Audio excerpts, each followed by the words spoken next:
одоо хундам нь болно гэдэг шиг тийм ээ. Одоо биднээс энэ бага төрөлхтний хэсэг дээр байгаа. Бага төрөлхтний одоо хэсэг дээр гараад байгаа энэ оюун бодлууд чинь биднээс одоо энэ дунд төрөлхтний оюун бодлыг төрүүлэх суурь нь болж эхлэх нь л дээ. Тэгэхээр орчлон хорвоод одоо жишээ нь орчлон хорвоод одоо ингээд саяны 3 ертөнцид төрж байгаа ямар л амт юм бэ те, тэр дээд ертөнцч байна, доод ертөнцч байна. Тэр нь төрж байгаа энэ 3 ертөнцид төрж байгаа амтэн бүгдээрээ л одоо үйл нисанаас ирэхэнд яваад байгаа байхгүй. Тэгэхээр энэ үйл нисанаас ирэхэнд яваад байгаа энэ төлөвийг засахад суурь нь бол энэ бага төрөлхтний оюун бодол суурь болж эхэлнэ. Гэхдээ бага төрөлхтний оюун бодлыг төрүүлчлээ гэд суурь хундаамал тавьчихж байгаа болохоос биш. Одоо энэ чинь цаашаа нөгөө бага төрөлхтний дунд төрөлхтний оюунаа хөгжүүлж одоо дээш нь улам босгох хэрэгтэй байна шүү дээ, тийм ээ, төгөлдржүүлнэ гэдэг шиг. Тэгэхгүй бол одоо энэ бага төрөлхтний оюунаар бид нар хичнээн одоо энэ насанд амьдралаа гэд яг энэ насанд амар амгалан одоо эрүүл ухаантай сайн сайхан амьдрын хой төрөлтөч одоо сайн төрлийг олно. Гэхдээ тэр нь өөрөө цаана одоо нөгөө нэг үйл нисанаас ирэхэнд яваад байгаа.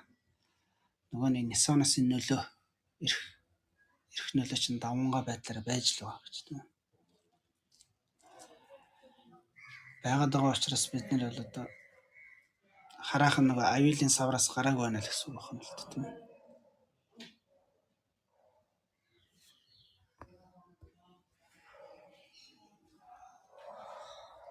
Багшаа тэгэхээр чи нөгөө бурхан багш хамгийн ихний шатанд хөтгтийн 4 үнэн буюу нөгөө зовлон үнэн зовлон гос гарах гэдэг ингээд хамтхан гэж яачих штэ. Тэгээд юу доо орох төр болохоор жиж байгаа гэсэн үг шүү дээ тийм үү? Таны яриа тасарчлаа. Хөтгтийн 4 үнэн альцсан тэгээд тийм. Тэгээд дараагийнх нь болохоор нөгөө дунд мөрийн зэрэг буюу одоо дунд төрөлхт баг төрөлхтнийхээс дунд төрөлхтнийгт орно гэдэг чинь ер нь бол нөгөө хоосон чанарыг л онлыг сайн ойлгох хэрэгтэй гэсэн юу руу орж ирж байна тийм. Хоосон чанар сэтгэл өдрөөгөө холбогдоод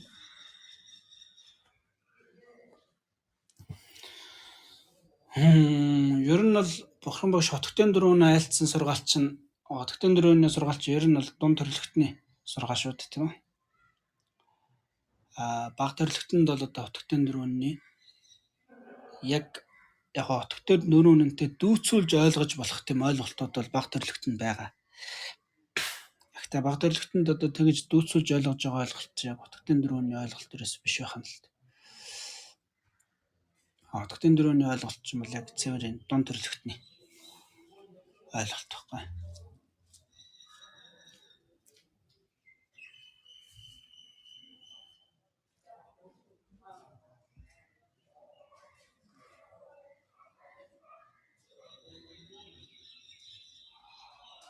За баярлалаа. Тэгвэл одоо бид нар өнөөдрөөс эхлүүлээд яг жинхэнэ утгаараа хөтгтийнхаа 4 үннийг л одоо задлж үзэх юм бэ штэ гэж байна тийм ээ. Тий, хөтгтийн 4 үнэн 12 шатн бариллага. Ер нь энэ хоёрыг голчилж одоо дунд төрөлхтөнд задлж үзнэ. За багш баярлалаа.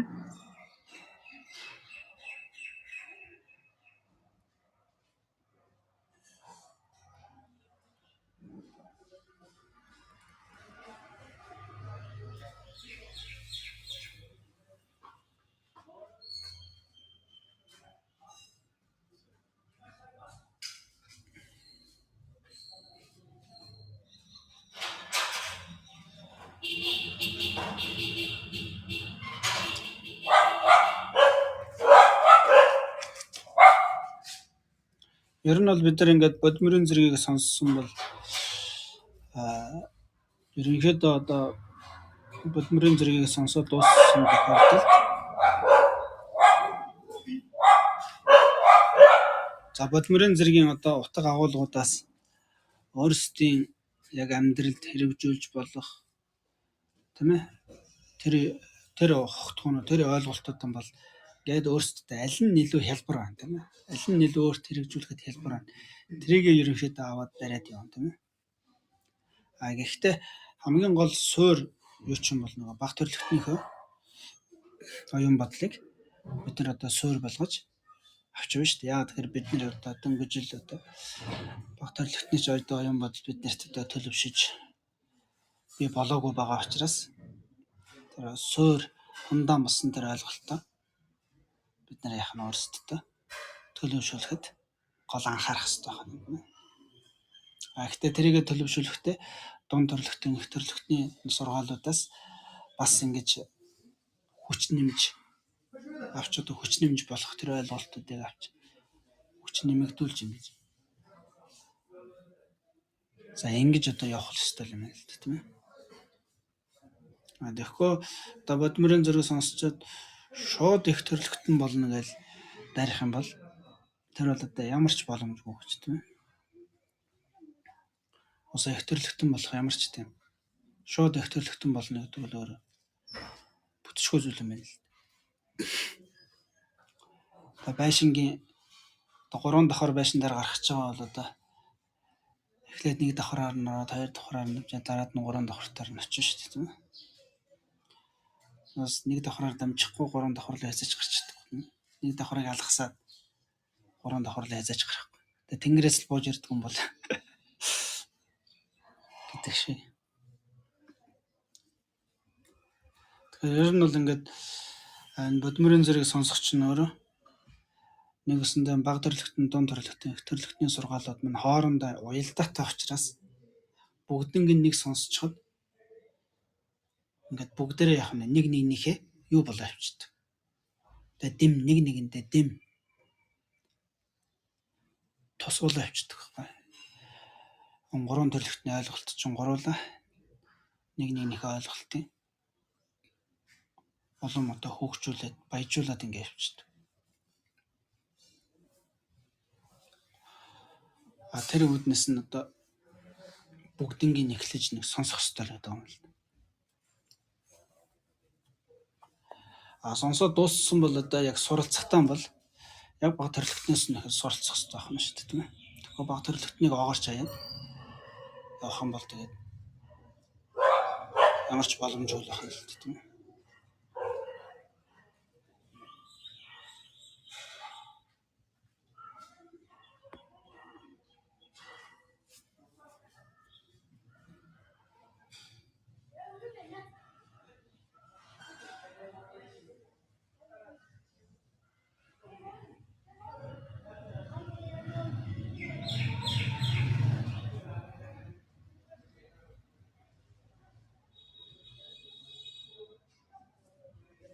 За баярлалаа өгш. Баг төрөлхтнөө бас дахин сайн уншаад дараагийн хичээл дээр асуултаа бичнэ. Сайхан амраарай өгш.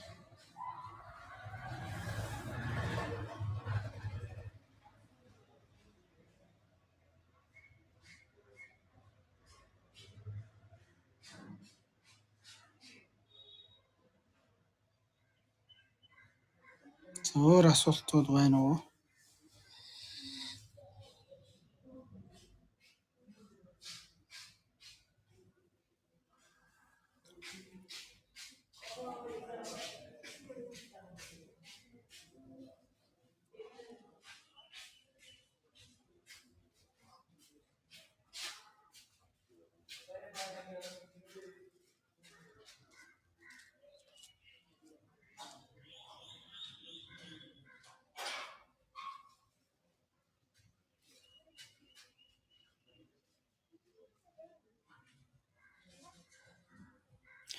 Тэр нь одоо баг төрөлхтний оюуныг дадуулъя гэвэл өглөө болгон босоод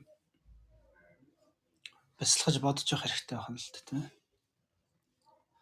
Одоо жишээ нь өглөө одоо чөлөө учралт хүний төрлийг олоход хэрэг ихтэй. Одоо чөлөө учралт хүний төрөл за тэрэн дээр бодох юм бол одоо ингэж бодох нь шүү дээ тийм ээ. За ер нь бол одоо Бурхны ном сургаал дотор бол одоо ингээд хүний дотоод оюун бодол санааг одоо бүрэн дүрэн засаж чадах тийм сургаалууд яваад ахна л тийм. Гол нь тэрийг бид нар өөрсдөө бодож тунгааж тэндээс өөрсдөө ойлголтыг авч тийм ээ тэр бодож тунгаасан чадвараараа оюун бодлын чадвараар ойлголтоо авч тэрийг амьдралдаа мөрдөж хэрэгжүүлж ингэж явах нь л одоо биднээс хамгийн чухал юу бахна хийх ёстой зүйл. Тэгэхээр энэ бурхан багшийн энэ одоо айл дүр зарлиг сургаал энэ төр бол бүгдээрээ биднээс энэ дотоод сэтгэлийн одоо биднээс одоо зовлонгийн шалтгаан болоод байгаа дотоод сэтгэлийн асуудлуудыг засаж өг. Амар амгалан шалтгаан болж дотоод оюун бодлын одоо тэр эрүүл саруул төлөв байдлыг бий болгоход маш чухал нөлөөтэй зүйл байгаа байхгүй. Тэр энэ ганцхан энэ төрөлд биш. Хойдын төрөлд нэг өсөндөө ингээд бид нар одоо хойд одоо төрөл аваад байх бүх төрлүүдийн тэр замыг засаж байгаа тийм. Тэгээ төрөл болгоныхан хүнсийг бэлтэж байгаа гэдэг шиг. Тим юм хийж байгаа зүйл байна л. Тэгэхээр ингээд энэ дотоод оюун бодол сэтгэлийн хамаг одоо хэрэг буртаг энэ бүхнийг одоо засаж эдгэж энэ сэтгэлийн өвчин гэдэг байгаа. Одоо бурхны наманд одоо өвчин гэж хэлээд байгаа юм. Шунал мохортой юм. Энэ өвчин бүхнийг одоо эдгэж ангаан чадах юм гайхамшигтай сургаал. За ийм сургаалтай бид нар бол учирсан байдаг байна л тийм ээ. Нэг талаасаа. За нөгөө талаасаа энэ сургаалыг одоо ойлгуулж энэ сургаалыг одоо ухаж ойлгох тэр арга ухаан өвдөс энэ бүхнийг одоо дамжуулж өгөх тийм сайхан багш нартай учирсан байх нь. За горовт бол тэр сургаалыг өөрөө ойлгож аваад ухаарад хэрэгжүүлээд мөрдөөд өөртөө шингээж авах тийм чадвартай хүний төрлийг авсан байна. Хүний төрөл гэдэг чинь тийм гайхамшигтай чадвартай л ахна л тийм. Өөрийгөө бүрэн засаж өөрчилж чаддаг тийм чадвартай. Өөрийнхөө бие ариун эзэмч бай. Өөрийнхөө оюун сэтгэл ухамсарч бай. Бүгдийн юм тийм ээ.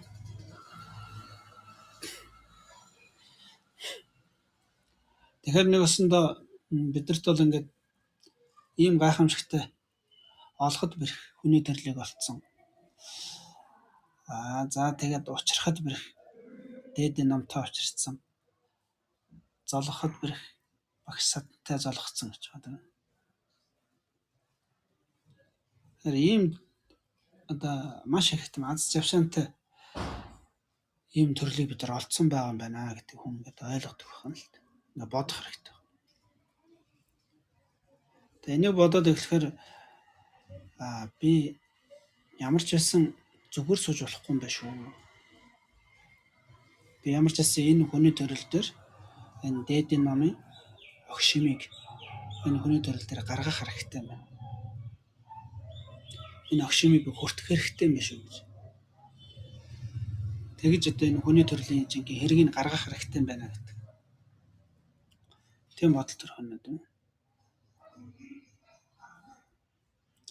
Тэгээд тэгэхээр гэхдээ энэ төрөл чинь энэ хүний төрөл чинь энэ гайхамшигтай энэ одоо хотол төгс энэ төлөв энэ хов зай энэ бол одоо маш хэврэг гэж байгаа тийм маш хэврэг.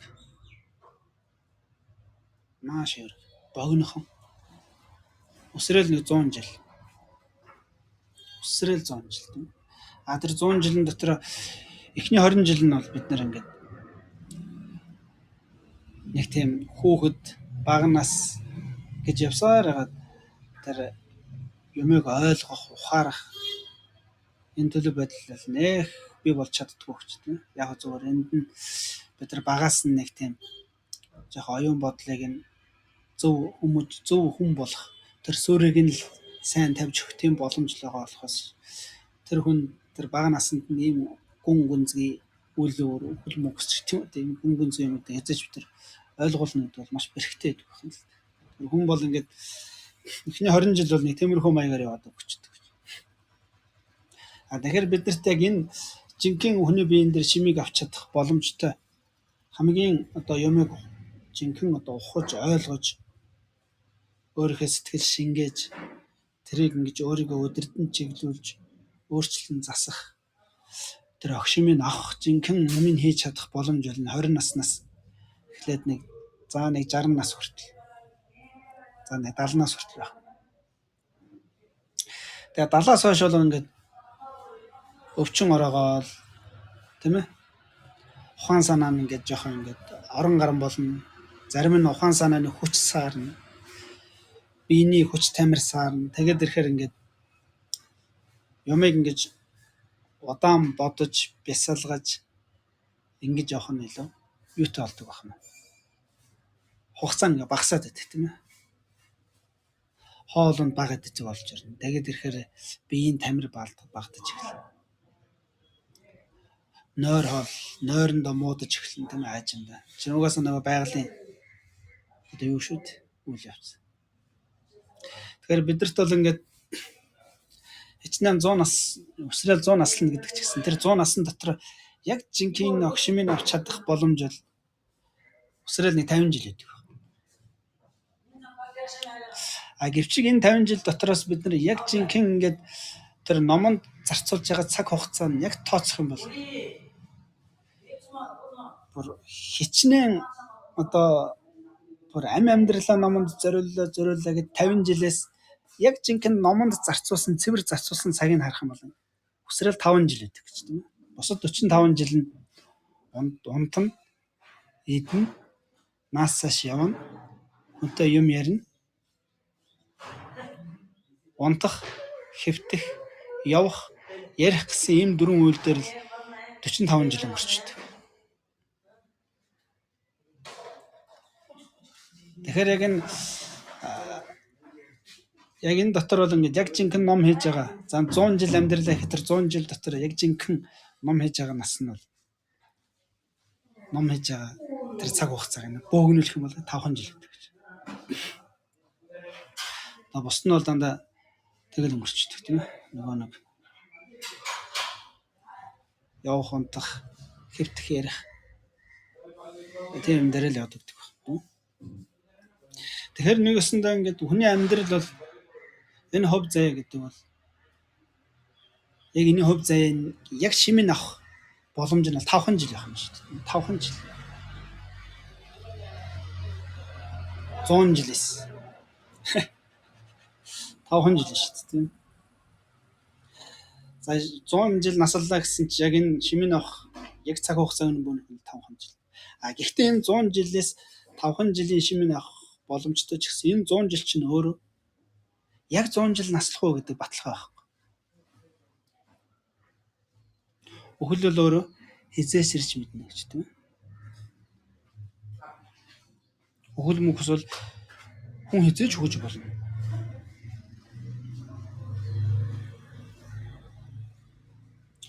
Яг тэгэхээр өнөөдөр нас барсан хүн өглөө гарахдаа өөрийгөө өхөн гэж бодоогүй. Өөрийгөө өнөөдөр хүчиндээ гэж ерөөсө бодоогүй. Тэгэл гараа явсан. Яг тэрэн шиг бид нар бол ингээл өөрийгөө өнөөдөр өхгүй дээ л гэж боддог гэж тийм. Өөрийгөө өнөөдөр амьдарчих юм шиг л боддог гэж тийм. Өхөл гэдэг бол ер нь ерөөсө биднэрт хэлж ирдэг зүйл ерөөсө биш байдаг байхгүй тийм. Тэр өх бол ерөөсө өхөн зайлшгүй хизээ өхөн таашгүй. Өхөн бол яг юу тусалах юм бэ? Гэнгүүт ерөөсөө номчин тусална л гэж байна. Өөхөх үед үнэхээр одоо би энэ насанда одоо энэ гайхамшигтай хөв заяаг би одоо яах нь шимийг авсан да гэж бодож байгаа хүн бол тийм ээ. Тэрэнд ингээд шимийг авах үйлийг хийсэн хүн бол тэрэнд баяртай байдаг. Шимийг авсан учраас өөрийн сэтгэлд тэр буйн нүгэл тэр өөрийн сэтгэлд дадуулсан сайн сайхан үзэл бодол тэр сайн сайхан дотоод оюун санаа дадал хавшил тэр энерги нөгөөсөл ёс суртахуундаг чанар энэ бүхэн чинь хой төрөл рүүгээ өвлөгдөд яваад байгаа гэж тийм. Яг мэдлэг нь бол хоцорчин, мэдлэг нь бол байхгүй болчихно л да. Гэхдээ тэр бусдыг инэрч хайрлах дадал ёс суртахуундаг байх тэр хөвшил тэр нэг зөв оюун санааны зөв чиг хандлага энэ бүхэн чинь ингээд хой төрөл рүү яваад өгдөг гэж тийм хамтдаа. Тэгэхээр биднээсийн тэр энэ насанд шимийг авсан тэр үйл чинь энэ насандаа ч асар гайхамшигтай үн цэнтэй хой төдийн төрөлдөө ч гайхамшигтай үн цэнтэй. Тэгэхээр энэ үн цэнтэй энэ гайхамшигтай үн цэнийг бид нар өхлийг санаах үед хизээж өхөн нь бол зайлшгүй байна гэж бодоход энэ гайхамшигтай үн цэнийг би яах нь зайлшгүй хийх хэрэгтэй юм. Өхөл хизээж ирж магадгүй юм байна гэхээр яг одооноос хийж эхлэх гэсэн бодол төрдөг гэж тийм ээ. Яг одооноос би зүгээр зайлшгүй хийх ёстой юм байна гэж бодох биш. Яг одооноос хийж эхлэе л гэж боддог гэж.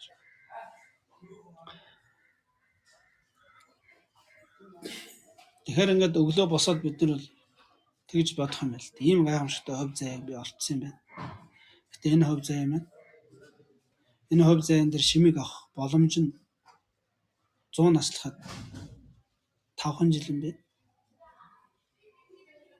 Гэтэ хичнээн амьдралаж гисэн амьдрал бол хэмжээтэй. Хэмжээтэй ч гэсэн хэмжээ нь хизээ дуусгах нь таашгүй гэж тийм. Хэмжээ дуусгах цагт бол энэ төрөлт ч хойдын төрөлт ч жинхэнэ туслах зүйл нь энэ үнцэнтэй шимийг авах энэ төлөв юм аа.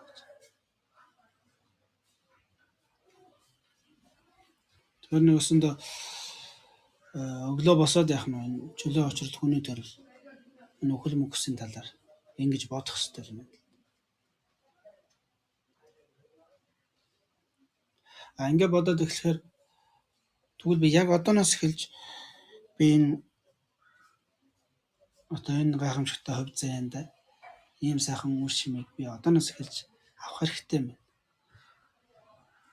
Одооноос эхэлж би энэ үн цэнтэй зүйлийг өөртөө бий болгох хэрэгтэй юм гэж бодож эхлэх үед хүнд одоо тэгвэл би яг юу хийх вэ гэж бодох юм байна.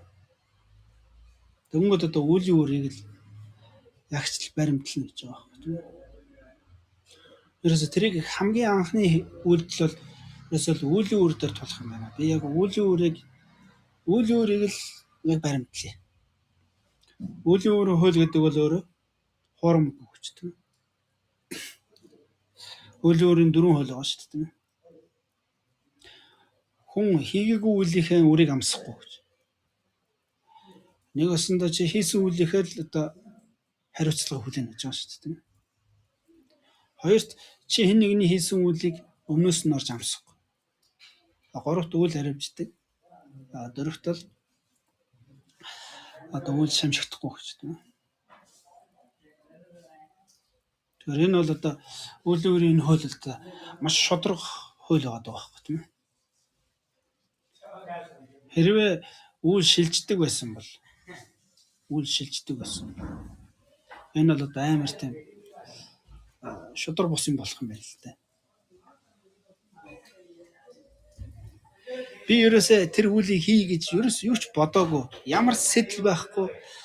Тэр үйлдэлийг хийх өчүүхэн ч гэсэн хөдөлгөөн хийгээгүй байхад миний аав ээжийн миний өвөг дээдсийн хийсэн муу үйл над дээр шилжиж ирнэ гэж.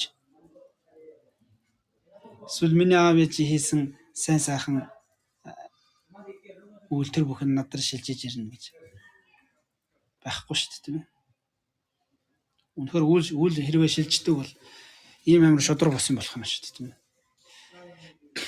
Өөр хүүхэд нь тэр аав ээж нь муу хүн байлаа гэд тэр аав ээж нь тийм муухай бодолтой, тийм муухай үйлдэлтэй байлаа гэд тэр хүүхэд төрж байхад ямар ч тийм муухай бодол, ямар ч тийм муу үйлдэл байхгүй шүү дээ жоох хүүхэд. Тэгэхээр чи энэ үйл шилжинэ гэдэг чинь өөрөө асар шудраг бос зүйл байгаа байхгүй тийм ээ. Шудраг бос. Ерөөсөө яаж ч бодсон энэ бол ингээд яг бодит байдал биш байгаа байхгүй. Шударга үнэн зүйл биш байгаа байхгүй тийм ээ. Үнэн гэдэг чинь шударга байдаг зүйл шүү дээ. Шударга. Аливаа үнэн гэдэг чинь бодоход бол нэрэл юм даа гэмээр тийм ээ. Тэнд бол ямар ч тийм арын хаалга одоо нэг өөрийнхөө буруу бусд руу бухдаг тийм зүйл. Үнэнд бол тийм зүйл байхгүй шүү дээ тийм ээ.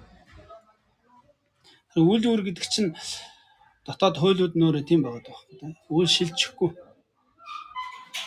Чи ямар нэгэн үйл хураагаагүй бол чи тэр үлийн үрийг амсахгүй. Гэхдээ чи тэр үлийг хураасан бол тэр үйл чинь аривжээд идэм шүү. Тийм болохоор өдөр болгон яах нь өөртөө чи маргаашиг өнөөдрөөсөө илүү байлгах. Маргаашин би өнөөдрийн бигээсээ агсан төвшөнд байх.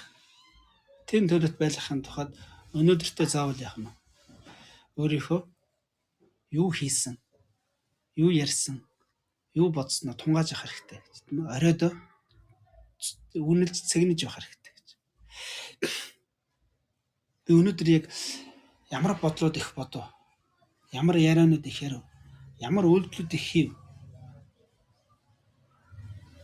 Тэгээд тэр хар цагаараа нь ялгаад жинлэх хэрэгтэй гэж тийм ээ. Тэгээд жинлээд цагаан хэрвээ хийсэн цагаан үйлдэл баяс хийсэн хар үйлдэл за би өнөөдөр ийм алдаа гаргаж энийг багасгах хэрэгтэй юм шүү. Багасгах чадахыг нь багас. Бүр одооноос эхлээд шууд хорж чадах үед нь хорь. Тийм ээ. Тэг өөрийн яг одоогийн тэр алдаа дотлогдуудаа ямар ч байсан өнөөдрөөс эхлээд би за энэ алдаа дотлогдлуудыг би ямар ч байсан тэмдэглэчихье. Ямар ч энийг би засах ямар нэгэн арга хэмжээг одооноос эхлээд хийж эхэлнэ. Тийм ээ. Гэдэг тэр маягаар ингэж өөрийнхөө өглөөнөөс ахуулаад өглөөний сэтэл оройны тэр одоо дүгнэлт энийг хийх хэрэгтэй. Тэгээ хийгээд эхлэхээр үйл аривчгаа болж эхэлнэ гэж тийм ээ.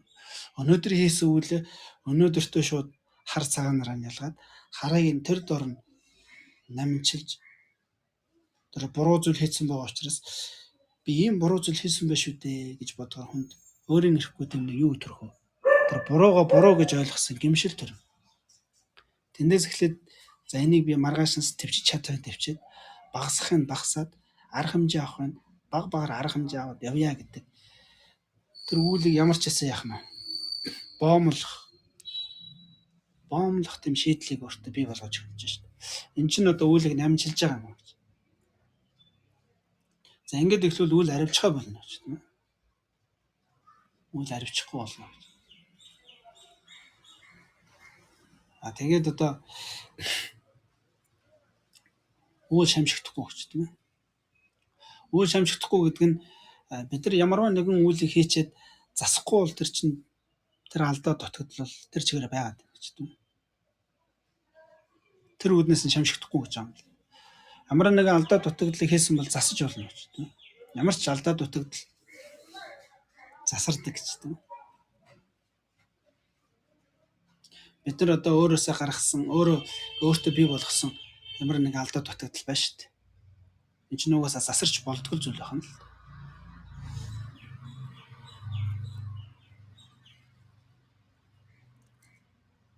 Тэгэхээр биднээсээ хийсэн одоо бодсон муу бодол, ярьсан муу үг, хийсэн муу үйлдэл энэ бүхнээ бид нар хийсэн үйлдэлийн засаж болохгүй маа ч гэсэн өнгөрцөн ч гэсэн тэр үйлдэлээс үүдэн өөрийн сэтгэлд турагдсан байгаа муу муухай тэр хүч, энерги, дадал авяас энэ бүхнийг бид нар засан өөрчлөх боломжтой юм аа. Хэрвээ тэрийг засан өөрчлөх юм хийхгүй бол тэр үйл хязгаарч шамшигдахгүй гэж. Тэр сэтгэлд хадгалагдсан байгаа тэр одоо тэр дадал авяас хүч тэр бүхэн чинь ингээд шамшигдахгүй. Яг тэр урагтснараа ингээл яг өдрөдөрт нь ингээд өдрөдөрт хийсэн үйлийг амжлаад хаад аривчихгүй маа гэхэд тэр чигээр яваад идэх байна.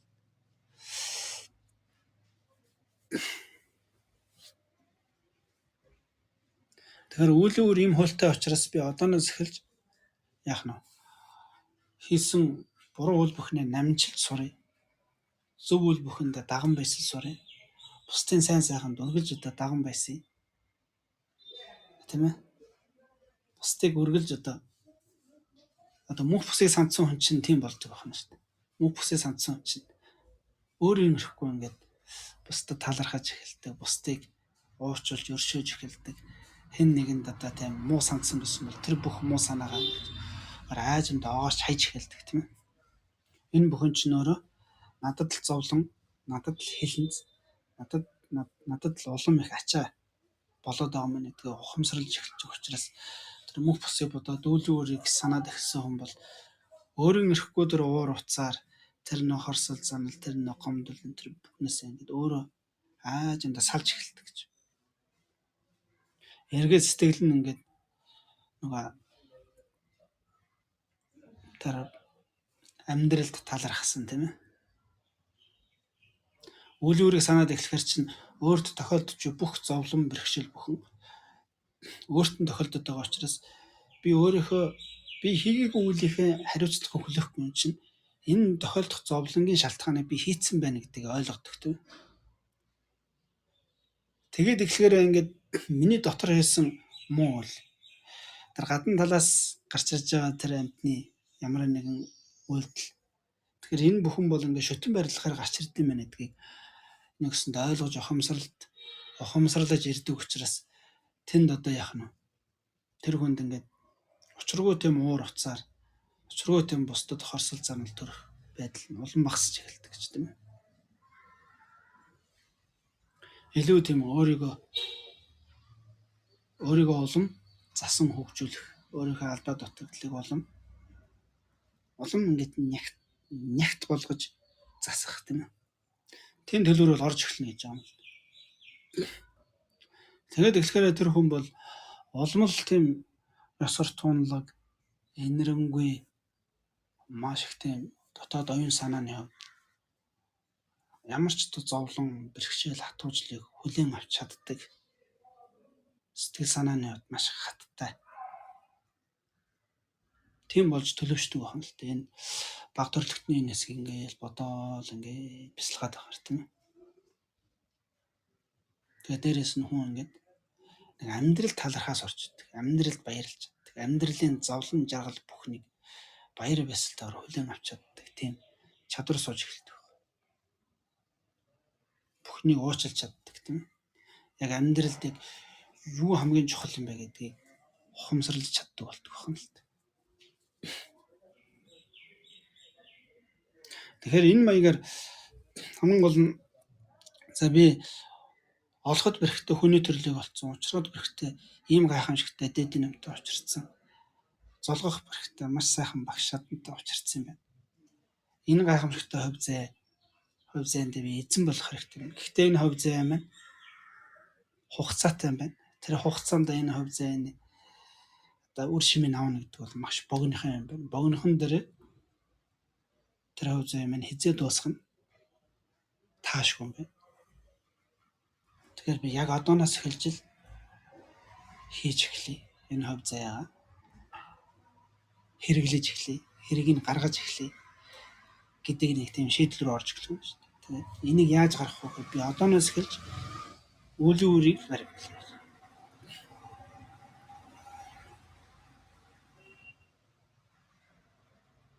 Үйл өөрийг баримтлах шүү дээ. Тэр үргэлж одоо үйл өөрийн тэр одоо гол дүрм тэр хуулийг баримталж ингэж амьдрий гэж бодож эхэлдэг.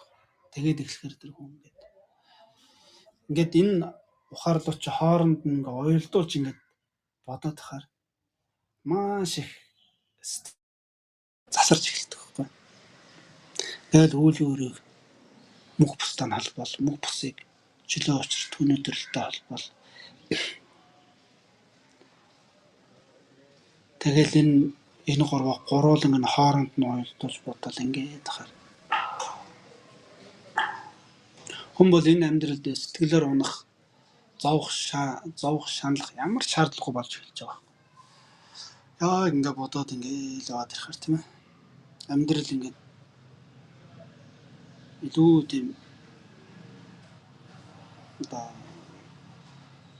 яг мэдээж хүнд хэцүү тохиолдлууд мэдээж байна. Гэхдээ энэ амьдрал өөрөө тийм маш тийм баярламар, талархмаар.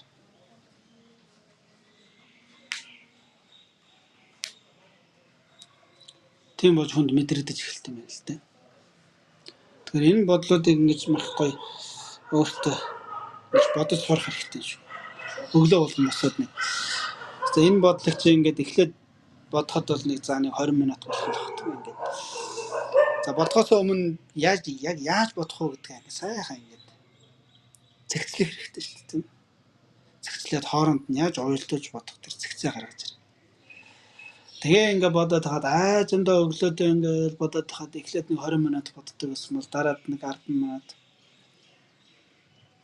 Өглөө босоод нэг 10 минутыг яг өөртөө зарцуулчих тийм. Яг өөртөө зарцуулаад нэг баг төрлөختний энэ оюун бодлыг яг ингээд өөртөө зарцуулаад бий болгочих. Тэгэхэд тэр өдөр чирж ихтэй. Шаал өөр амьдрал бий болно. Ортисонд амьдрал ингээд. Нүдэн нэгэл гарахад л ерөөсө бүх юм өнгөтэй харагдаад яваад.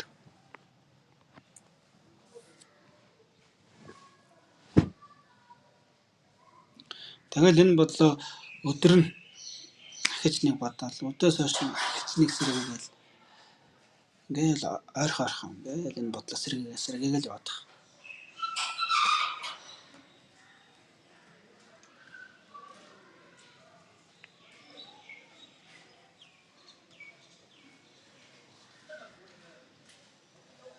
Энэ өөрөө их чухал байгаад байна л тийм ээ.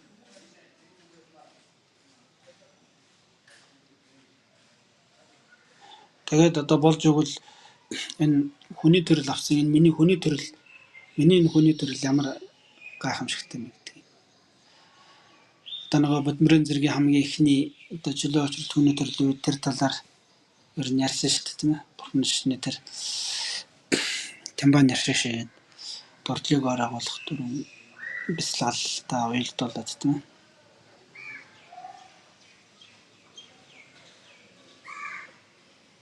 Тэр ингээд бодоод тахаар хүн өөрөө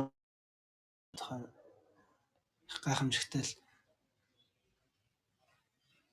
юм оюун бодолд нь бий болдог юм шүү баам л та тийм ээ.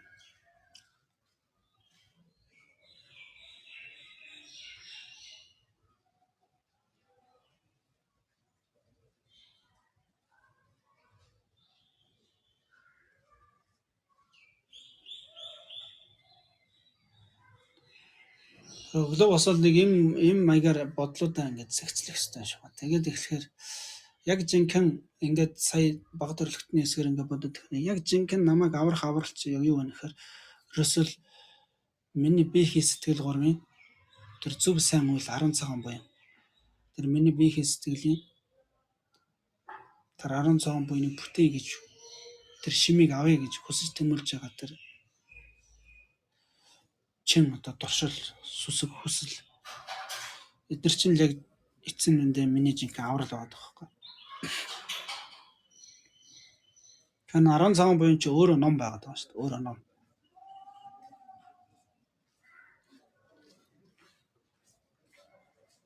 Тэгэхээр намайг аврах аврал энэ орчлонг амар амгалан байлгах айх айдсгүй амар тайван байлгах ганц аргач юм бол энэ 10 цагаан буян л яваад байгаа байхгүй тийм.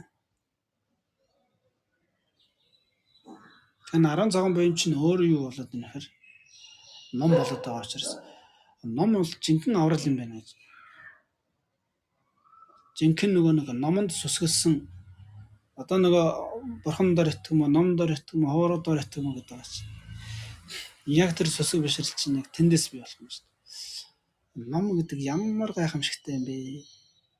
Ном байхгүй бол нэрэн тэгэл нарчлан хорвоо чинь дуусах юм байна штэ гэдгийг тэр номонд асар их сүсэг өөрөө ирэхгүй тэр дотроос нэг тийм мэдрэмж бий болж эхэлдэг байна. Шар бас бол нулимс цэлийг нэл тийм ээ.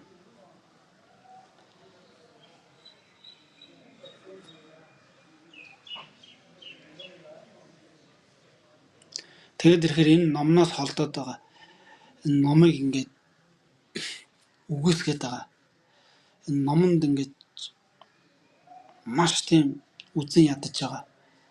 Эм хүмүүсийг ороод өөр ирэхгүй хайрладаг байна шүү дээ.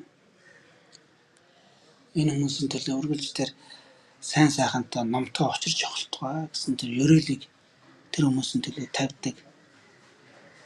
Тэр хүмүүс энэ сайн сайхан амар амгалан шалтгаанаас хизээж битээ хагасаасаа гэдэг тийм ээ.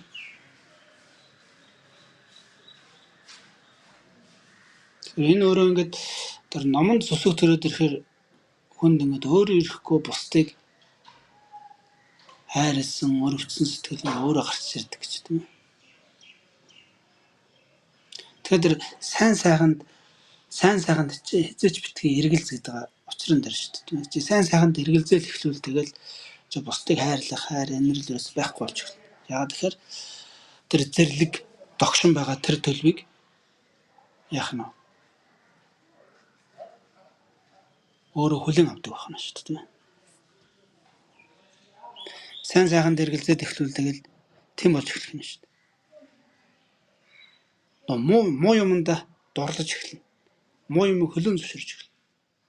Муу юм хөлөөн зөвшөөрөөд эхлүүл тэгээд тэнд бол нөгөө инэрл хайрын хялгасч байхгүй болж эхлэх юм шүү дээ тийм ээ. Хялгасын чинээч инэрл нүгсэлтэнд байхгүй болно. Тэгэхээр тэр бол одоо жинхэнэ тамл гэж байгаа юм л тийм ээ. Яг тэгэхээр тэр хүнд аз жаргалын илтгэж байхгүй болж эхэлнэ. Яг тэгэхээр тэнд инэрл нүгсэл байхгүй учраас тэнд аз жаргал ерөөсөө тэр хүний сэтгэлд бол байхгүй болж эхэлнэ. Бүр ингээд шатцсан ой шиг болно гэж байна шүү дээ тийм ээ. Тэгэхээр тэр сайн сайханд итгэн гэдэг нь өөрөө тийм үн цэнтэй зүйл гэж юм л да. Сайн сайханд итгэнэ гэдэг бол чамд инэрл нүгсэл бий болох үндэс суурь юм аа. Сайн сайханд итгэнэ гэдэг бол хүн өөрөө дотоод сэтгэлдээ тэр эрүүл ухаан, тэр инэрл нүгсэл, тэр хүнлэг оюунлаг чанарыг алдахгүй байх юм. Хамгийн чухал одоо үндэс суурь гэж хэлээд байгаа байхгүй. Тэгэхээр тэр номонд итгэх итгэл гэдэг нь тэрийг хэлээд байгаа байхгүй тийм үү? Номонд итгэх хэрэгтэй. Тэр Бурхны номонд тэр байгаа одоо 3 эрдэнд итгэх гэдэг тэр номонд итгэх итгэл гэдэг чинь энд байна л та тийм ээ. Бурханд итгэнэ гэдэг бол тэр номыг төгс бүр төлд нь хүртэл эзэмшсэн тэр нэг хүн байх нь шүү дээ тийм ээ. Одоо ном гэдэг чинь эзэмшдэг зүйл юм бол тэр номыг бүр төлд нь хүртэл эзэмсэн хүн байж л тарах юм. Тэрийг бурхан гэдэг.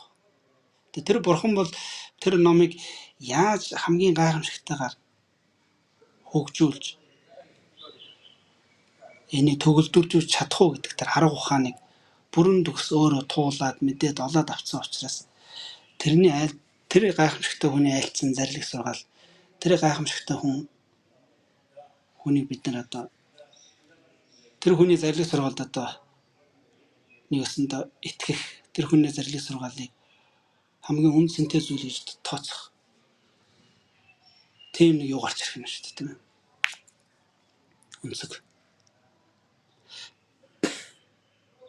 Нөгөө талаас ховрог гэдэг нь бол юу хэлээд байна гэхээр ховрог гэдэг бол одоо ховрог эрдэнэ гэж хэлээд байна. Энэ бол юу хэлээд байна гэхээр тэр сайн сайхныг өөртөө бий болгоод хөгжүүлээд өөртөө цогцлооцсон тэр хүн бол надад үлгэр жишээ болох юм шүү дээ тийм ээ.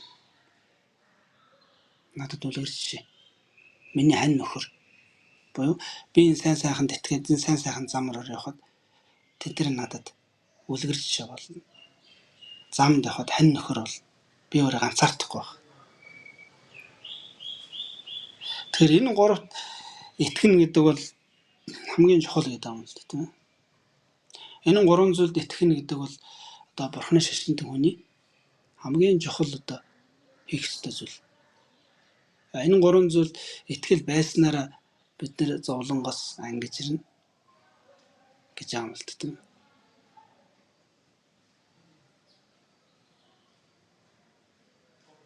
Тэгэхээр энэ гурван зүйл чинь өөрөө яхахгүй л нэгэн дутвал нэг тийм доглон хүн шиг болчих гээд шүү дээ.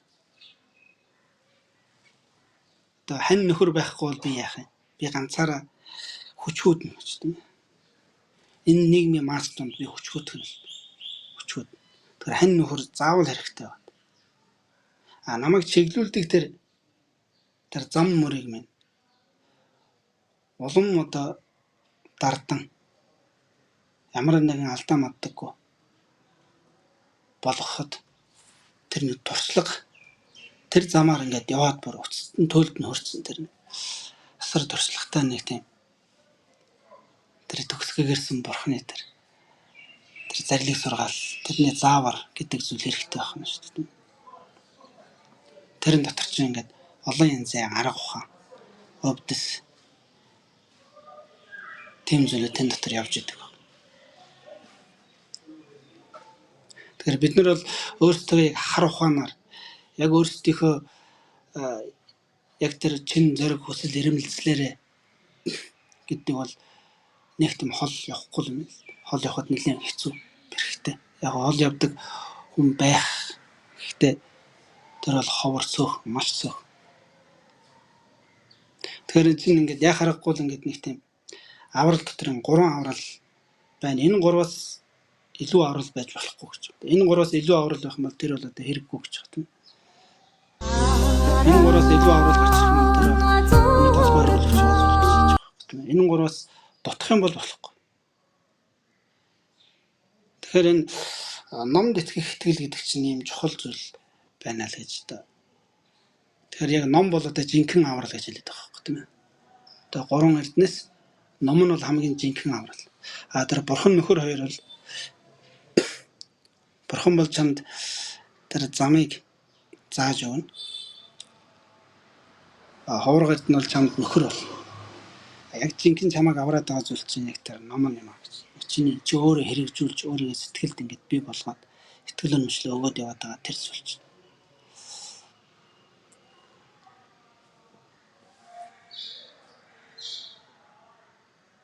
Тэгэхээр баг төрлөختний энэ хэсгийг ингээд бодоод тунгаагаад ингээд явж байхад ер нь хүн ингээд өдөр болгон үхлийн талаар яг ингээд зэгцтэй бодоод тахаар хүн бол ингээд ер нь бол маш тийм шударга зоримог тийм болж эхэлнэ шүү дээ. Одоо хуучин бол Монголын нутгаар явж ирсэн одоо нэг 1800-1900 оны ихээр явж ирсэн жуулчд бол тэгээд бас монголчууд бол үхэл гэдэг зүйл ерөөсөө тоодгүй гэж тийм хүмүүс гэсэн гэж. Яг тэр үед монголчууд нэг гадаад ертөнцөөс таслагдсан байсан учраас шинжлэх ухааны энэ дэлхийн ертөнцийн технологийн хөгжлөөс бол яхахгүй хатарсан байсан. Түүнээс яг тэр дотоод хумсрын хувьд бол асар тийм зоримог нүдэндээ нүдэндээ цагтаа нүрэн дахалтай гэдэг тэрэн шиг сайн сайхан зүйлд үнэхэр чин итгэдэг тийм ээ. Зөв сайхан зүйл. Чин итгэл байдаг.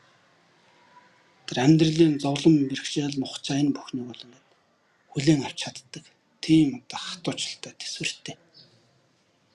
Тийм зоримог хүмүүс биш бод байгаа байхгүй.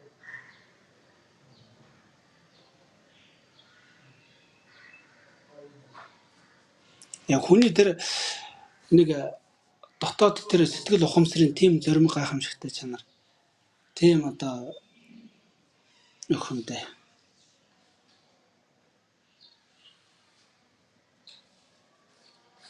Тийм одоо зөв сайхан зүйлд одоо нэгшин дассан гэдэг шиг тийм. Тийм төлөв бол ерөнхийдөө монголчуудын нийт маск нь бол тийм байсан байгаа байхгүй.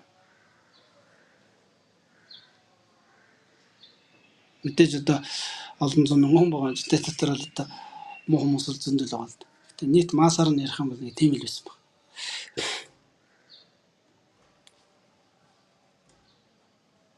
Тэгэхээр энэ чинь ерөөсөө тэр үхлийг хүлээн авч чаддаг тийм хүмүүс чинь тийм юу болчдөг юм бэл.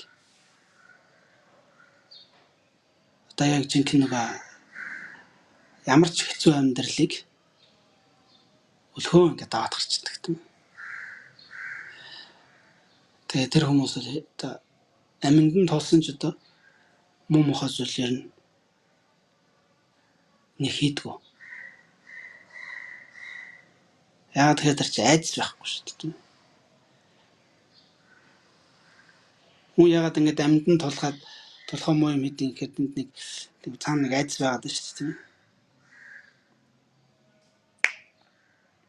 Тэр чинь өгсөн ч тийм зүйл хийхгүй гэсэн тэр нэг маш хатуу тийм ихтгэл өнөмшил.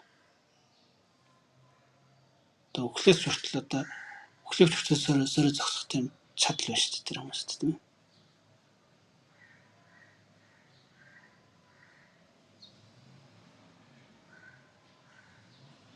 Тэгээ тийм байсан болохоор ер нь бол ингээд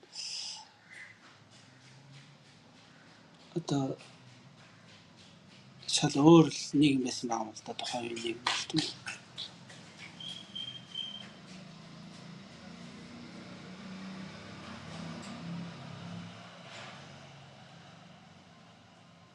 Тэгэхээр энэ баг төрөлхтний энэ хэсэгүүдийг ингээд бид нар ингээд бодоод ингээд ялангуяа тэр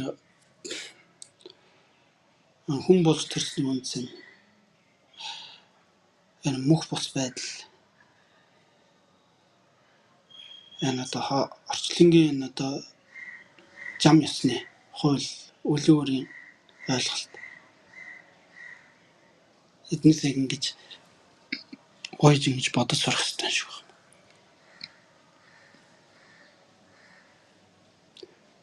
Энэ ойлголт нь өөрөө ингээд биднэрт бол маш их тийм хүч өгнө. Хүний сэтгэлд.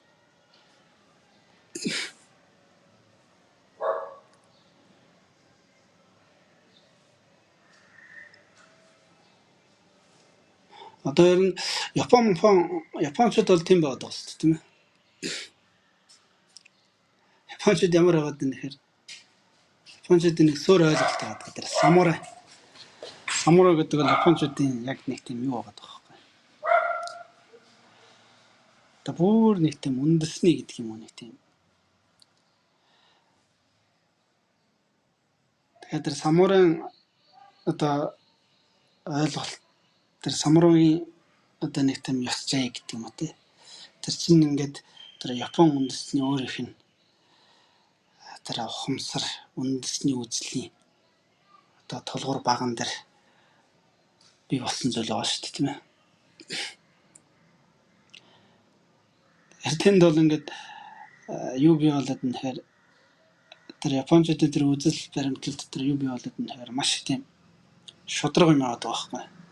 Оюун санааны хувьд тийм ээ. Нийт ерөнхийн нэг хүмүүсийн масс хүндээ юу гэдэг нэхэр тийм шудраг байх. Ямар нэгэн тэр хэлсэн ам тангараг тэр бүхнээс бол няцахгүй зорим байдаг. Үхэл тулсан ч шууд үхлийн төлөж тэр шуургыг шууд цөмлөөл гаргах тийм. Тэр үндэсний тийм нэг үндэсний үзэл биш тийм ээ.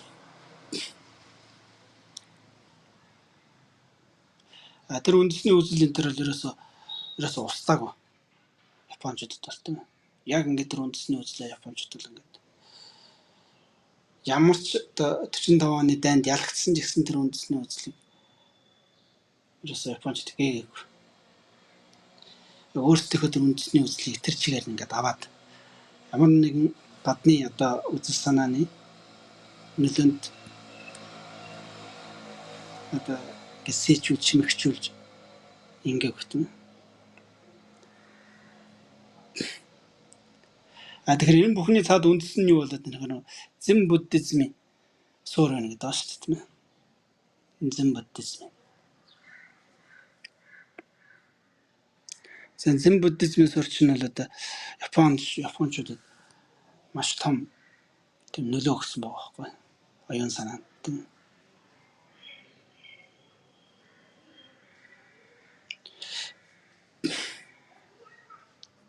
Манай монголчууд болохоор ер нь бол маш хүчтэй тийм устгалд орцсон тийм тодорхой хэмжээнд одоо форматлалцсан гэдэг шиг тийм.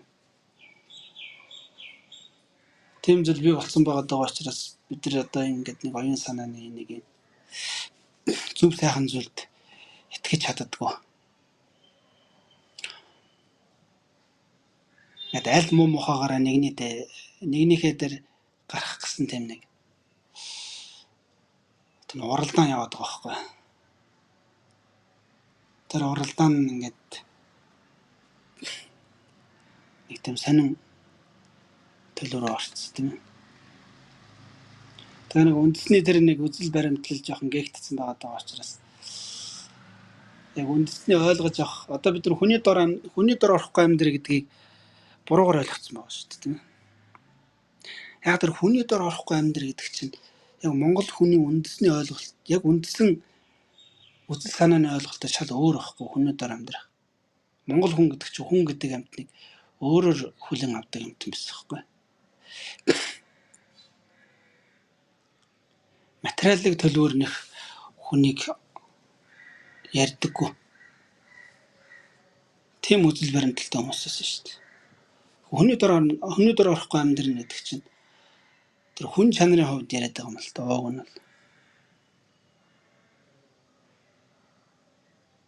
Тэр нөгөө эрх мэдэл, нэр алдар, өнгө зүс тэргээр нэх авч үзэхгүй байхгүй хүний дор орохгүй гэдэг юм.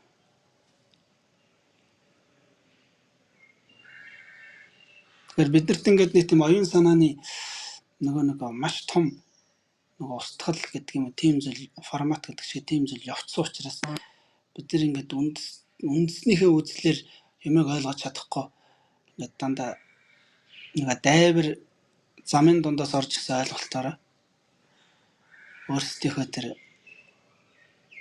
юг бий болгоод яваад байгаа шиг байна тийм.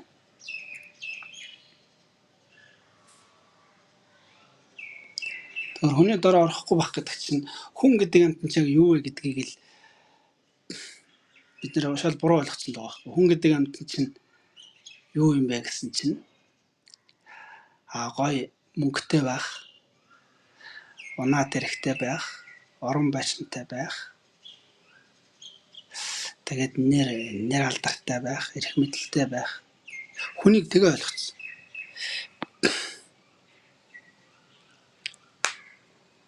Яг хүн гэдэг тэр уг чанараар нь ойлгох биш, дандаа нөгөө нэг гадна талын хэлбэрээр нь ойлгоод өгөлцсөн.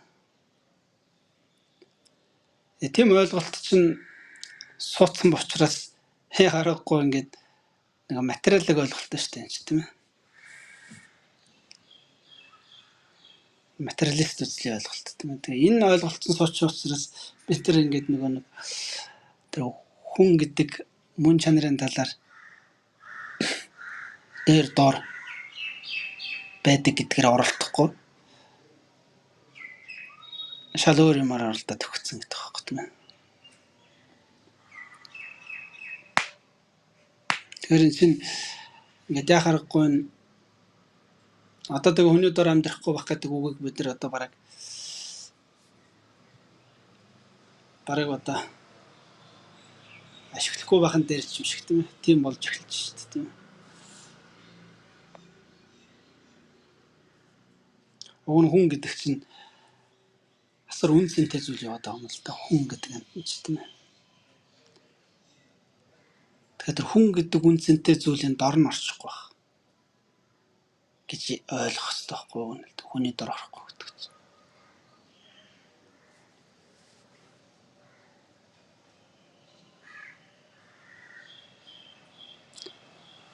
Тэгэхээр ингээд тэр энэ баг төрөлхтний энэ оюун бодлыг ингэж бодож дадуулах юм бол бид нар нэг ийм оюун санааны ийм хүчрхэг төлөвшөлтөй болох гэдэг. Энэ төлөвшөл бол маш чухал.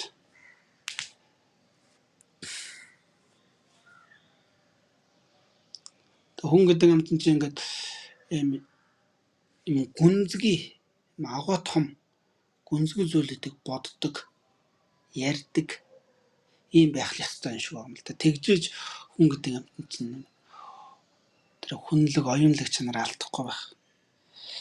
Энэ гүнзгий ухтаг агуулгатай ийм жам ёсны ийм одоо агуу том ийм зүйлүүдийг ярьдаг, ойлгодог, уншдаг, хэлцдэг, боддог ийм байхгүй болохоор аажимдаа нэг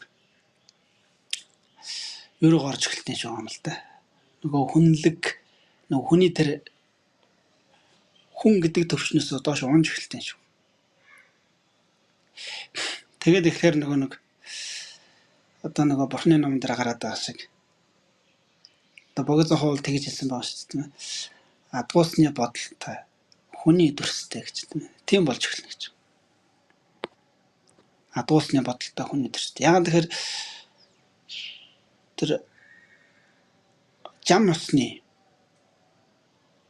үнэн утгын агуу зүйлийн талаар бодож тэмүүлж тэрний талаар уншиж сэтгэж ингэхгүй байгаа учраас гээд оюун бодлынх нь хомигдоод яг нэг өнөө маргаашхны хоолнд өнөө маргаашхны нэг юмний адгуусны юм орж эхлэх юм шүү дээ.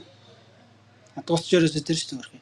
Өнөөдөр нэг хоолндтай байвал ор хоромжтой байвал хайдсгүй байвал гэхэд тэрнийг төлөөл амьдарч байгаа шүү дээ.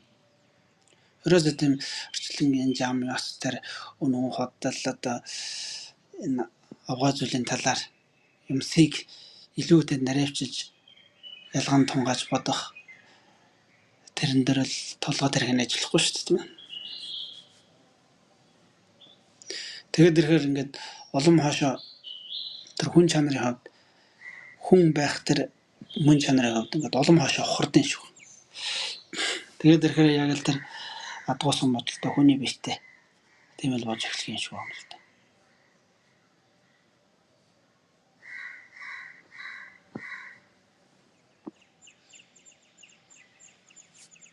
Тэгэхээр ийм зүйлүүдийн тал дээр бид нар бол өглөө болгоо ингээд босоод бодож явах хэрэгтэй гэдэг байгаа байхгүй.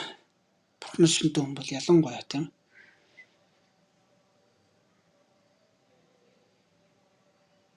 Тэгжиж энэ одоо дон төрлөختөн их төрлөختний энэ асар том оюун санааны том өөрчлөлтүүд чинь тэрэн дээрс бий болно гэж юм бол.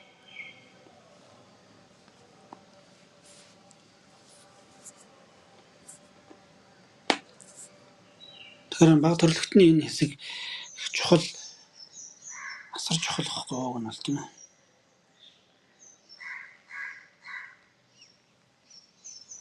Яг жинхэнэ хундам нь шүү дээ. Хундам.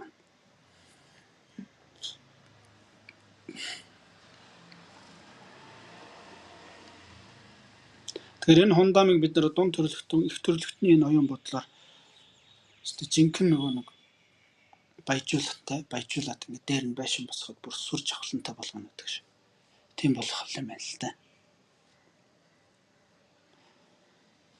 Тэгээд ирэхээр л одоо жинхэнэ нэг оюун санааны хувьд асар хүчрхэг тийм зүйл бүрлдэж гарч ирэх юм шүү дээ тийм ээ.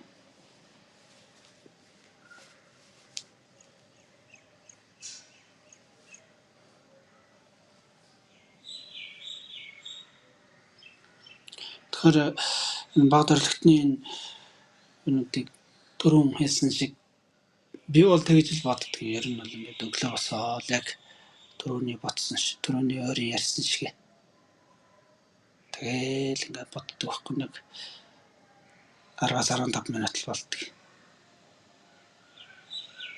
Тэгэл ингээд бодчиход ер нь бол оюун бодлол шаал өөрчлөлт тийм. Тэгж бодоогүй байх буюу оюун бодол тэгж бодсон үеийн оюун бодол хоёр бол шал өөр гэдэг. Тэсэнд юмд хандлагч өөр, юмыг хүлээж авах.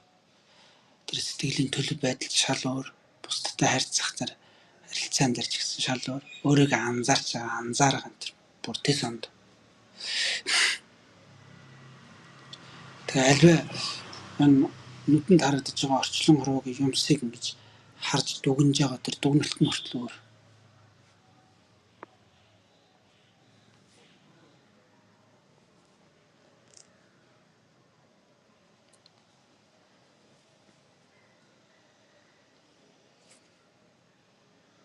Тэгэхээр энэ баг төрлөختний энэ хэсгийг ингэж бодож бясалгаж сурвал их сайн байлээ. Ер нь бол хуучны том мэрэгдүүдийн одоо айлдвар төрөлийг л ингэж байгаад байгаа байхгүй.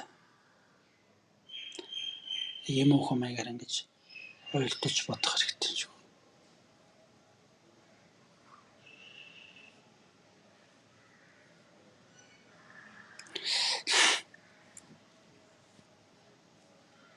Тоошо нөгөө бяцлаглалын хэсэг дээр тэгээд нөгөө нэг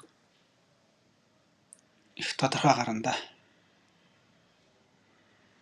Одоо дунд төрлөختний хэсэг дуусаад тэгээд бяцлаглалын их төрлөختний хэсэг яваад тэгээд нөгөө бяцлаглалын хэсэг гарч ирж шүү дээ. Бяцлаглалын хэсэг дээр чи одоо бүр гоё юмнууд гарч ирж шүү дээ.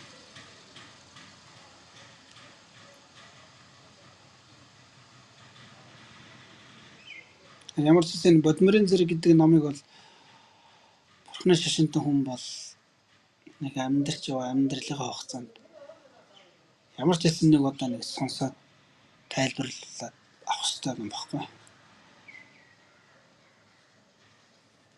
Үнэхээр Бурхны шашинтай болсон хүний хувьд бол өстэй жинхэнэ одоо нэг юу гэдэг лээ. Муслимууд чинь муслим хүн бол төрсний хэрэг бол нэг том хэрэг нь бол тэр нөгөө нэг Меккадагаа тэр шүтэн дээр ч мөргөх гэдэг байна шүү дээ тийм ээ. Тэр шиг Бурхны шашинтай хүн болж хүн болсны одоо хамгийн гол хэрэг бол энэ Бодмирын зэргийг нэг сонсоод тайлбарлуулад авах.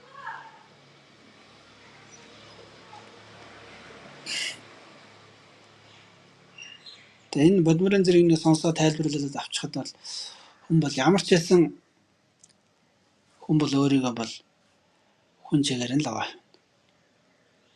Ямар ч хүн бол амьдралд бол яг тодорхой жижиг сажиг алдаа гаргана. Гэхдээ энэ Бодмирын зэрэг сонсоод авсан хүн бол ойлгоод авсан хүн бол ер нь бол амьдралд бол хөл алдах малтах бол их бага болно шүү. Тэр бол баталгаатай.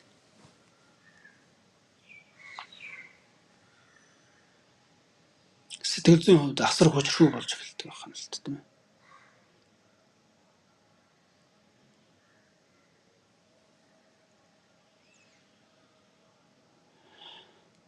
За тэгээд өнөөдөр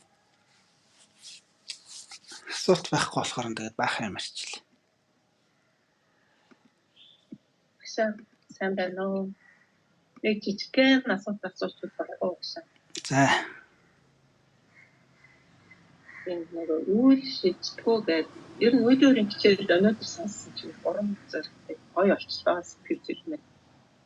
Тэгээд тэрэн дотор та ярьсан үйл шийдтгүү гэдэг тэгвэл үйл нөлөөлдөггүй багшаа. Тэгвэл нөлөөлнө гэж байгаа шүү дээ тийм ээ. Нөлөөлөхийн хувьд бол нөлөөлнө. Одоо бид нар одоо ямар нэгэн буруу үйл хэлье гэхэд тэр буруу үйл минь өөр хэн нэгэнд нөлөөлнө шүү дээ тийм ээ.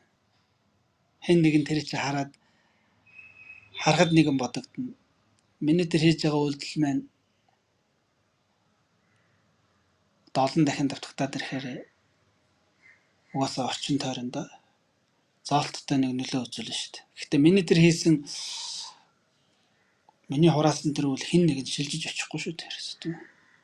Ягаа миний хийсэн тэр үйлдэлээс болоод хэн нэгэнд янз янзын нөлөө очно. Тэр нөлөөнөөс үүдээд одоо асуудлууд өөр хэн нэгэнд асуудал ондарч болно тийм ээ. Тэр нөлөөлөөс үүдээд өөр хэн нэгэнд асуудал ондарж ийн гэдэг чинь тэр хэн нэгэнд ундраад байгаа асуудал чинь тэр хэн нэгний хийсэн үлийн үр дүн байхгүй юу ер нь бол тийм ээ. Яг үлийн өөрө хуулиасаа харах юм бол Мэдээж би өөрөө ёс суртахуунгүй буруу үйлдэл хийгээд бусдад буруу нөлөөлөл үзүүлж байгаа тэр үднээсээ миний хариуцлага, миний буруу алдаа дутагдал байгаа. Гэхдээ тэнд очиод тэнд нэг хүн тэрнээс болоод өөр нэгэн асуудалд орно гэдэг бол тэр хүний өөрийнх нь бас нэг хийсэн үлийн үр тэр хүнд боловсрч ийн гэсэн үг ч тийм үү.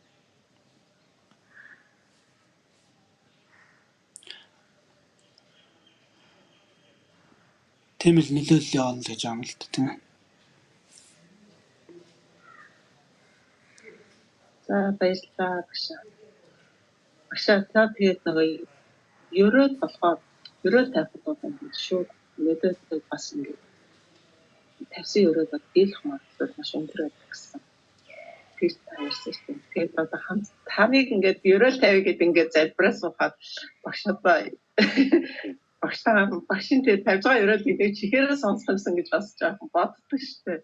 Тэгээд та нэг бидрийг дагуулад нэг ерөө бид нар хамтдаа тавьчих бодож байна уу гэж бодоход бид нар төгс ерөөл тавьж сурмаар юм байна гэж би бодоод байгаас яаж тавиад байгаагаас сайн мэдгүй л яа. Энэ бол сайхан болоосаа гэсэн утгатай юм хэлээд тэгээд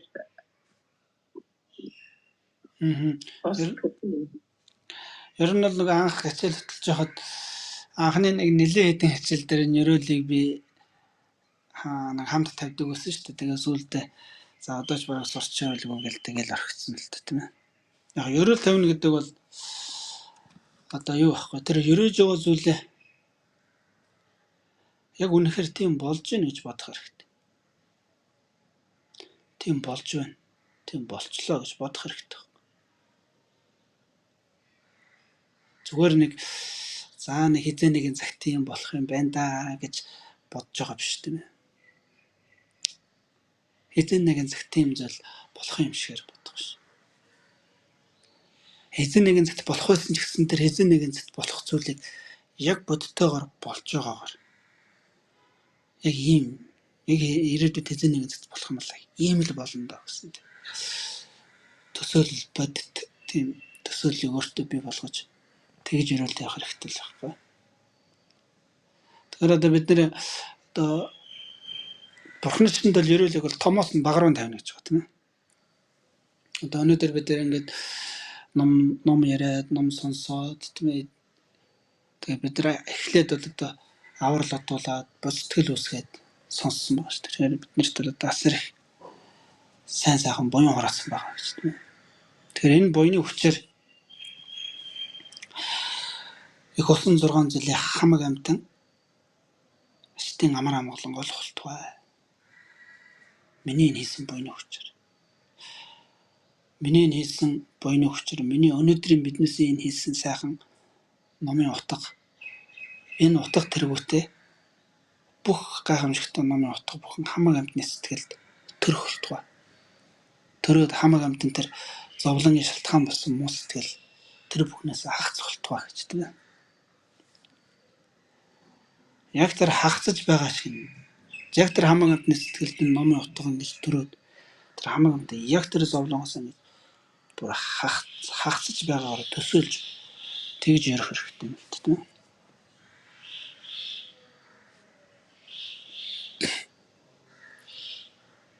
За тэгээд энэ гайхамшигтай дээдийн ном энэ дээдийн ном оршиход энэ дээдийн номыг ингээд энэ ертөнцид асар гайхамшигтай түгэж байгаа том дээдсүүд байна шүү дээ тийм ээ.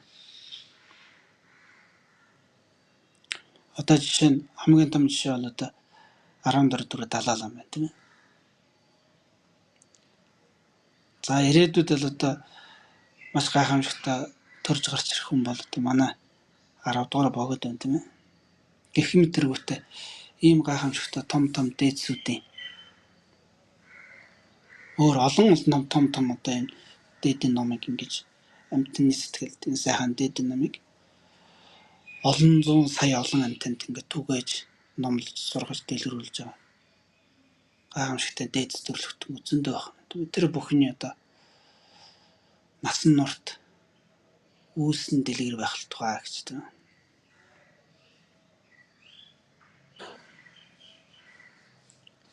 Тэгээд тэр том сайхан дээдсүүд одоо төрөн гарч байгаа. Энэ том дээдсүүд чинь зүгээр тэнгэрээс унаад ирсэн биш тийм ээ. Энэ том дээдсүүд чинь өөрсдөө бас л суралцсан. Номонд суралцсан. Тэгэхээр энэ номонд суралцсан учраас яг энэ дээдсүүд шиг одоо ингэж номонд суралцж байгаа. Энэ дээдийн намыг сонсож байгаа. Эргцүүлэн тунгааж бодож байгаа. Энийг бясалган мөрдөж өөртөө бясалгаж байгаа. Тэм одоо ламч байна уу? Энгийн хүнч байна уу? Ямар л одоо тэм дээдийн наманд суралцж хар шар одоо энгийн болон лам хүмүүсийн ямар ч хүмүүсэнтэй суралцж үү тэр дээдийн намын үйл нь саад өгөө. Яа тэр өөрийн сансан сэтгэлчлэн бүтгэлтваа гэж тийм ээ.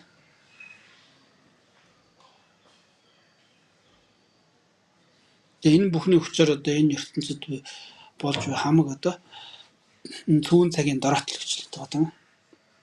Одоо энэ асар их одоо өвчин дахал, дайн самуу. Тэгээл энэ одоо асар их одоо хүний сэтгэлийн муу мухаа болж байгаа энэ төлөв байдал тийм ээ. Тэгээл энэ зуд зурхан гангацэг байгалийн гам шиг юу энэ бүхэн энэ цүүн цагийн хамаг дороотл бүхэн амьдрал хортгоо гэж тийм ээ. Тэгээ ингэж сайхан ёроол тавьж, ингэж сайхан сэтгэлийг ингэж дадуулж, энэ сайхан сэтгэлийг өөртөө бий болгосон би ч гэсэн миний энэ одоо хамаг амт нь бусдыг ингэж сайн сайхан хүрээсээ, ёроогоосээ гэж бодсон. Энэ сайхан сэтгэлийн минь хүч улам аривдан дэлгэрсээр байгаа. Ирээдүйд би одоо төгсгөө гэрсэн Бурхны нутгийг болоод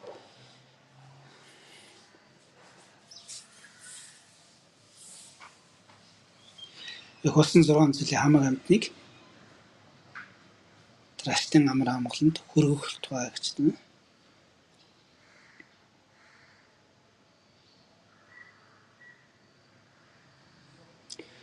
За тэгж ерөөх юм л тийм ээ. Тэгээд хөсвөл ингээд доош нь багасгаж болно. Тэгээд одоо өөр дөр хүрээд байлаа шүү дээ. Өөр дөр хурж ирсэн бол одоо ингээд багасгаад явуулж болно тийм ээ. Эсвэл одоо энэ буйны хүчээр би одоо ирээдүйд тэр төгсгөө гэрсэн Бурхны нутгийг болоод хамаг амтныг одоо аштын амраа олон төрөхөлтгөө гэж ирсэн бол дараад нь бас тийм ээ. Миний энэ хийсэн буйны хүчээр одоо энэ их дэлхий ялангуяа тэр дундаа их орон их болсон Монгол орн тийм ээ. Монголын ард түмэн, Монгол туурхтан энэ бүхэн одоо юу гэх юм бэ тийм ээ. Одоо илүү сайн сайхныг л одоо ерөөх нь шүү дээ тийм ээ. Нуус эрх орон одоо их дэлхий маань одоо амар амгалан байхалтгай, дайн самунгүй байхалтгай.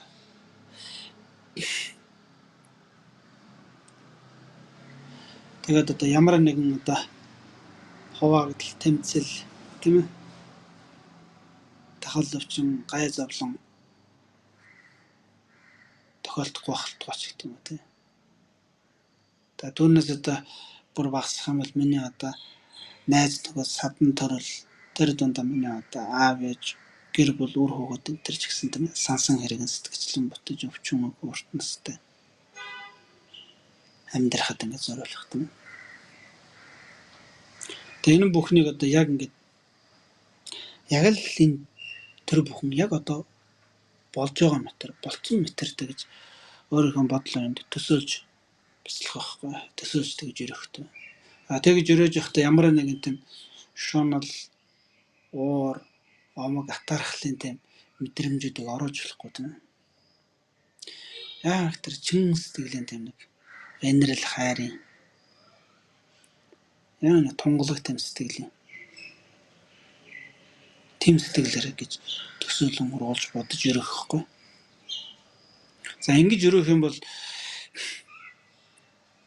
ер нь бол яг энэ бол чин сэтгэл буюу биднээсийн тэр уугуул сэтгэл дээр бий болж байгаа өөрчлөлт байхгүй. Энэ уугуул сэтгэлд бий болж байгаа яг биднээсийн сэтгэлийн яг тэр цэвэр тунгалаг ямар нэг хэр буртаг халдаагүй, ямар нэгэн тийм одоо нөхөмдөө муу муухай сэтгэл хөдлөлтөнд ороогүй, тийм сайхан цэвэр тунгалах сэтгэлээр тавьсан тэр дотоод сэтгэлийн тэр хүч чинь угаасаа тэр үр дүнг угаасаа бий болгоно гэж байгаа шүү дээ. Тэр сэтгэлдээ тэр хүчийг ингээд бий болгочиход сэтгэлд чинь ямар хүч бий болно, ямар чиг хандлага бий болно. Яг л тэр одоо юуг үйлдэлээ сэтгэл хамгийн одоо юуг гаргадаг гэж тийм ээ. Хоёрдолгүйгээр чин зоригтойгоор тэр үйлдэлээ хийдэг гэж. Хийж чаддаг гэж тийм ээ. Хийсэн бол тэрнийхээ үр дүнг гаргаж чаддаг гэж. Тэр сэтгэл гэдэг бол ингээд бидний сэтгэлд яг ингээд жинхэнэ уугуул дээр цэвэр тунгалаг сэтгэл дээр тэр хүчтэй ерөөл залбирал тэр хүчтэй юм бид нар суулгаж явах хэрэгтэй юм.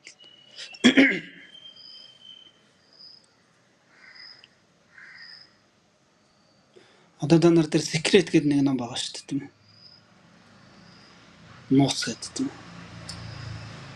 Тэр номыг харах юм бол яг л энэ ерөөлөхгүй. Тэр номын хамгийн гол нууц нь юм гэхээр ерөөлөхгүй. Тэр ном нууц гэж хэлээд байгаа тэр нууц нь ерөөлөхгүй. Зүгээр л чи ямар нэгэн шунал хөсөөл уур уцаар омог хатаархал тийм байхгүй зүгээр сэтгэлээ яг тэр зүйл төрөө төвлөрүүлээд тэгэл тэр үгүй яг л бодтоор болж байгаа юм шиг болцсон юм шиг бодож л ерөө бодогч тийм ээ. Тэгээ тэр чинь угаасаа тэр сэтгэл чинь биднээсийг хөтлөх юм байна л да.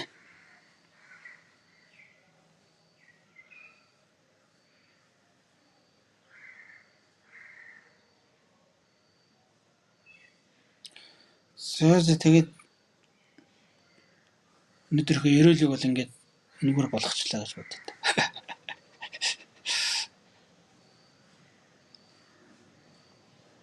Таны дагаад ерөөлөө төвчтэй ашаа баярлалаа.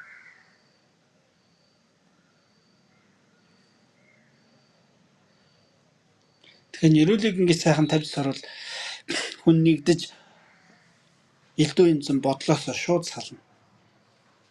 Оюун санаа маш тунгалаг тийм саруул болж эхэлнэ тийм ээ. Яг тийм тунгалаг саруул тэр ухамсараараа яг тэр зүйлээ ерөөж ингэж тэр ерөөж байгаа зүйлдээ чин сэтгэлээ гаргаж. Тэгэхээр хүний чин сэтгэл яг юун дээр гарна? Тэрэн дээр л асар том үр дүн гардаг. Тэгэхээр яг тэр тунгалаг саруул тэр чин сэтгэлээ тэр тухайн тэр зориулж байгаа ерөөж байгаа тэр зүйл дээр сэтгэлээ гаргаж тийм ээ. Өөрийнхөө хамаг хураасан сайн сайхан буян тэр буйны хүч оюун бодлын тэр сайн сайхан оюун бодлын хүч тэр бүхэн зөвхөн тэр зөв рүү тийш яаж шууд чиглүүлж байгаа байхгүй ерөөлөгдөж. Тэгэхээр ингээд нэг далд ухамсарт гэдэг шиг өөрийн ирэхгүй биднээс ухамсарт нэг тийм суучж байгаа байхгүй. Англи нэг тэр зүйл рүү өөрийн ирэхгүй нэг сэтгэлийн дуудлагаараа явна гэдэг шиг өөрийн ирэхгүй тэр чин сэтгэл нь хаана гарсан тэр зүйл рүүгээл хүний сэтгэл хөв заяа. Тийм ээ. Хүний үг үйлдэл тийшээ л ингээд чиглэгдээл алсаар.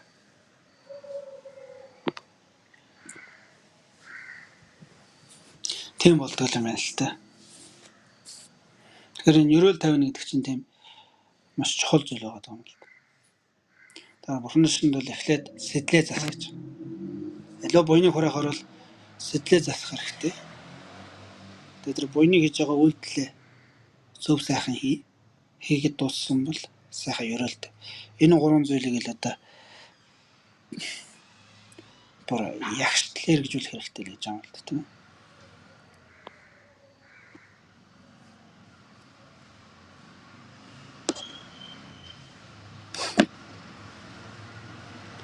Тэгж чадвал тэгэл ер нь бол одоо бүтэхгүй дээ гэсэн зүйлч бүтнэ л гэж байгаа юм л тийм ээ. Цаг хугацааны ихээр угаасаа бүтнэ гэж. Бүтгэд хэцүү гэж бодсон зүйлч хялбар болж ирнэ.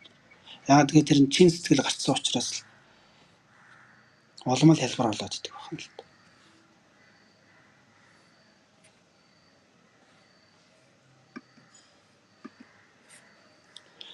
Тэгээ ерөөл гэдэг чинь яг тэнд чин сэтгэл гаргах тэр боломж авах нь шүү дээ тэр зүйлд.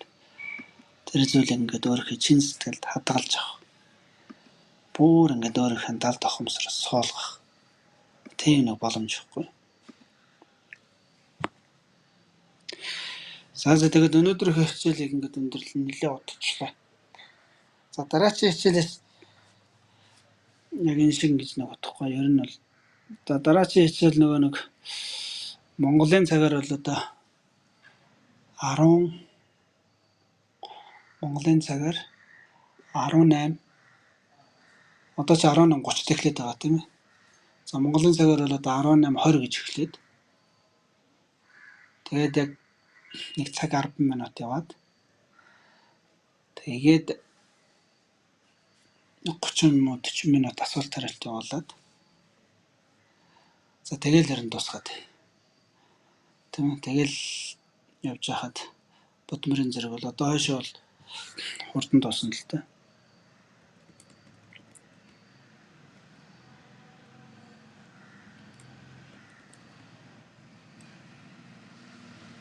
За тэгээд бүгдээрээ тэгээ сайхан амарцгаагаарай. Тэгээд дараагийн хичээлээр уулзлаа. Дараагийн хичээл чинь одоо хагасанд орно шүү дээ тийм ээ. Одоо 4 дахь хагасаа нэгтгэх гээд тэгэл явчих юм шиг. Дараагийн хичээл 4 дахь өдөр болно. Тэр чинь 1 дахь өдөр шүү дээ. 4 дахь орно. Тэгээд хагасанд нэгтгэхэд тэгэл ерөнхийдөө 7 хоногт 3 удаа тэгэл яваал. Тамарсан 8 сар гэхэд нөгөө бодит явдалд орох үедээ хамт амарчтан дуусч байна хичээл.